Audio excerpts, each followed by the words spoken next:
महाभारत में एक ऐसे प्रतापी राजा का जिक्र मिलता है जिनकी मृत्यु के बाद उनकी रानी को पुत्र हासिल करने के लिए मृत शरीर से मिलन करना पड़ा, जिससे उन्होंने 7 बेटों को जन्म दिया। महाभारत की इस रानी के उसके मृत पति राजा से मिलन की क्या कहानी है, आज इस वीडियो में हम इसी विषय में जानेंगे। इस जानकारी के लिए वीडियो में हमारे साथ अंत तक बने रहिएगा, जिससे कि आपको सही और सटीक जानकारी प्राप्त हो पाए।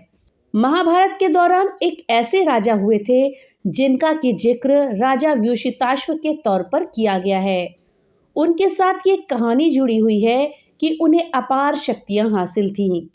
जब उनकी मृत्यु हुई तो वो संतान विहीन थे। तब उनकी रानी ने मृत राजा के मिलन करके कई पुत्रों को जन्म दिया। दरअसल महाभारत में इस प्रतापी राजा का जिक्र राजा पांडु यानी पांडवों के पिता ने अपनी बड़ी रानी कुंती से किया था। पांडु को श्राप मिला हुआ था कि जब भी वो पत्नी के साथ संसर्ग करेंगे तो तुरंत ही उनकी मृत्यु हो जाएगी, क्योंकि उन्होंने प्रेम में लीन हिरणों की जोड़ी को अपने बाण से शिकार करके मार डाला था। तब उन्हें श्राप मिला था कि जिस तरह उन्होंने संसर्गरत स्थिति में हिरण को शिकार करके मृत्यु तक पहुंचाया है, वो उनके साथ भी होगा। जब भी वो अपनी पत्नी के साथ प्रेमरत हो जाएंगे, तुरंत उनकी मृत्यु हो जाएगी। लिहाजा अब पांडु कोई संतान पैदा नहीं कर सकते थे। वो अब तक संतान विहीन थे।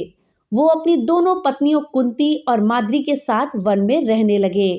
राजा पांडु को वन में रहने के दौरान संतान नहीं होने की उन्हें बहुत चिंता सताती थी।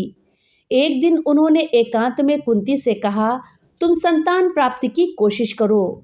आपातकाल में स्त्रियां उत्तम वर्ण के पुरुष या देवर से पुत्र प्राप्त कर सकती हैं। खुद राजा पांडु, धृतराष्ट्र और विदुर का जन्म इसी तरह व्यास के संसर्ग से हुआ था। दोस्तों, इस बात का जिक्र राजशेखर बसु की महाभारत में मिलता है, जो कि बांग्ला में बहुत ही लोकप्रिय है। इसी तरह राजा व्यूषिताश्व के बारे में पेंगुइन से प्रकाशित महाभारत खंड 1 के पृष्ठ 148 पर जानकारी दी गई है।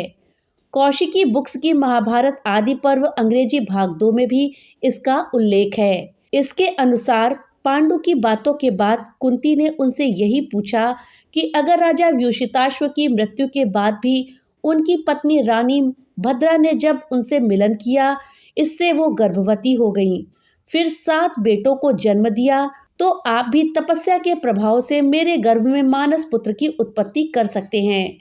तब पांडु बोले, व्यूषिताश्व देवता के समान बलशाली थे, मुझ में वो शक्ति नहीं है। अब आइए जानते हैं कि कौन थे राजा व्यूषिताश्व और उनकी रानी भद्रा। दोस्तों, वो चंद्रवंश के राजा शंखड़ के पुत्र थे।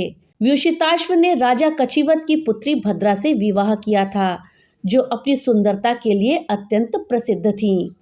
महाभारत में व्यूषिताश्व को एक धर्मी राजा बताया गया है। कहा जाता है कि उसने एक महान बलिदान किया था, जिसमें इंद्र के नेतृत्व में सभी आकाशीय देवता आए थे। इसी बलिदान के बाद व्यूषिताश्व ने महान शक्तियां प्राप्त करी थीं।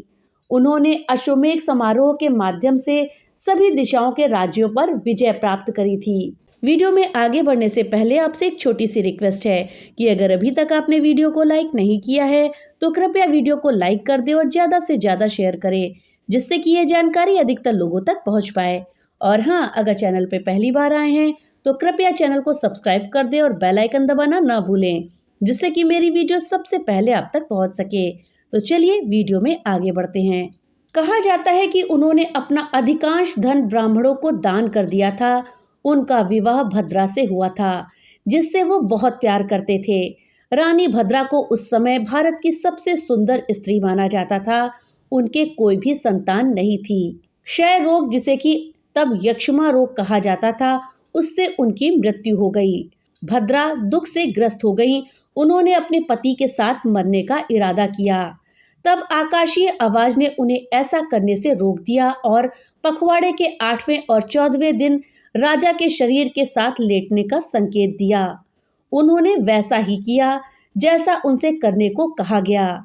उस संभोग से भद्रा ने 7 पुत्रों को जन्म दिया, 3 शात्व और 4 मद्र।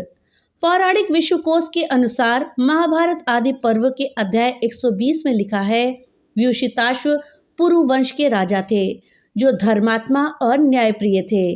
उन्होंने कई यज्ञ किए। जब राजा की मृत्यु हुई तो भद्रा राजा के मृत शरीर को गले लगाकर बहुत देर तक रोती रही। तब व्युषिताश्व की आत्मा, जो शरीर से बाहर थी, उसने भद्रा से कहा, मेरी प्रिय, अपने मासिक धर्म के 8वें या 14वें दिन अपने बिस्तर पर मेरे साथ सो जाओ, मैं तुम्हें पुत्र दूंगा। उसने राजा की इच्छा के अनुसार कार्य किया। मृत शरीर से 7 पुत्र प्राप्त किए। पांडु की बातें सुनने के बाद कुंती ने कहा, महाराज, अगर आप अनुमति दें तो मैं किसी देवता या ब्राह्मण का मंत्र बल से आह्वान कर सकती हूँ। इससे तुरंत पुत्र लाभ होगा। पांडु ने इसकी सहर्ष ही अनुमति दे दी। फिर इसके जरिए कुंती ने युधिष्ठिर, भीम और अर्जुन जैसे पुत्र हासिल किए। तब उन्होंने ये तरीका पांडु के कहने पर दूसरी पत्नी माद्री को भी बताया, तो उन्होंने नकुल और सहदेव की प्राप्ति की। ये तो ही जानकारी पौराणिक कथा की, जो कि महाभारत में मिलती है। अब आइए जानते हैं कि इस विषय में आज के समय में साइंस क्या कहती है। दोस्तों, एक अध्ययन के दौरान मिले साक्ष्यों को आधार मानते हुए वैज्ञानिकों की एक टीम ने यह दावा किया कि इंसान की मौत के 48 घंटे बाद तक उसके शुक्राणु गर्भधारण के लिए इस्तेमाल किए जा सकते हैं और उससे स्वस्थ बच्चे पैदा हो सकते हैं। ये अध्ययन जर्नल ऑफ मेडिकल एथिक्स में प्रकाशित हुआ है, जिसमें दावा किया गया है कि इंसान की मौत के बाद उसके शुक्राणुओं को स्पर्म बैंक में जमा भी किया जा सकता है। वैज्ञानिकों का कहना है कि मौत होने के 48 घंटे के भीतर तक 2 तरीकों से शव के शुक्राणु निकाले जा सकते हैं, जिनमें सर्जरी की मदद से शव के शुक्राणु निकालना शामिल है। बाद में इसे फ्रिज में प्रिजर्व करके रखा जा सकता है। तो दोस्तों, ये थी जानकारी महाभारत की उस रानी के विषय में जिन्होंने अपने मृत पति से पुत्रों को प्राप्त किया। जानकारी आपको कैसी लगी हमें कमेंट बॉक्स में लिख करके जरूर बताइएगा। तो मिलते हैं अगली नई वीडियो के साथ, तब तक के लिए राधे राधे।